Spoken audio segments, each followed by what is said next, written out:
I got an anonymous letter from a bisexual soldier.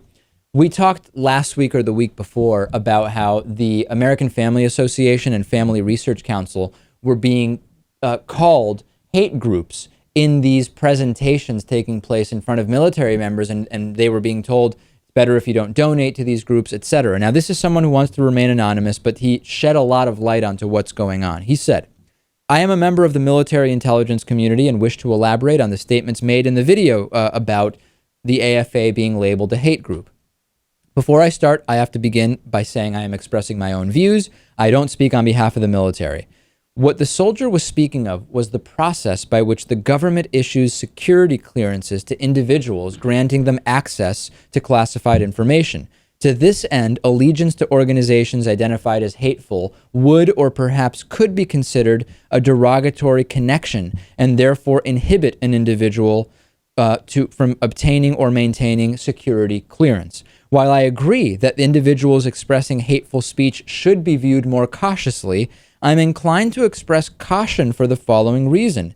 If we grant that the government should be in the business of excluding individuals on the basis of their beliefs, then the risk is that the government, or perhaps more accurately, the administration, will attempt to consolidate power by excluding those individuals who express contrary opinions and therefore inhibit dissent. I would suggest that restricting individuals actively participating in hate groups does not rise to this level of censorship. The danger remains in excessive use of power by the government, and the citizen has a responsibility to maintain awareness of the government for that reason. Due to my status within the military, please protect my identity as much as possible. I would like to add that I am bisexual and have not inconsiderable dislike for individuals who would participate in such organizations.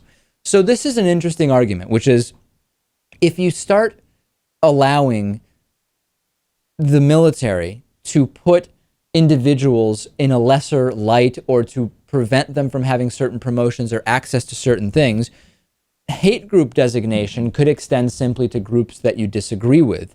And then you could have an administration that simply keeps anyone that they disagree with politically out of positions of power where otherwise they would be completely qualified. Is that a legitimate concern when we talk about groups like these being labeled hate groups? Is that a reasonable slippery slope argument to you, Lewis? I think that's a legitimate concern, but I think most level-minded people would agree that the two groups here that we're talking about are definitely hate groups. So I think we just have to keep a close eye on it and see where it goes. But if the consensus is that these are hate groups, then I think it's okay. And I think we have to remember, this is not the government designating this group as a hate group all by themselves. It is widely established by non-governmental groups that the AFA and the FRC are hate groups. So I think that the concern is fair, but it would require full crossover to the government itself maintaining a list of these hate groups, and certainly no Republican-controlled House, and if we have a Republican president again, is going to put anti-gay groups on that list. I don't know. I think that the concern is one to think about. I don't think it's that practical that this is going to happen the way this soldier is suggesting. No, I mean, I don't expect anything like that to happen, at least not quickly, but just keep your eyes on what's happening. And as long as it's hate groups, real hate groups, then there won't be any problems. Of course, conservatives disagree that the AFA is a hate group at all. So that opens up a whole other can of worms, but we will explore that in the future.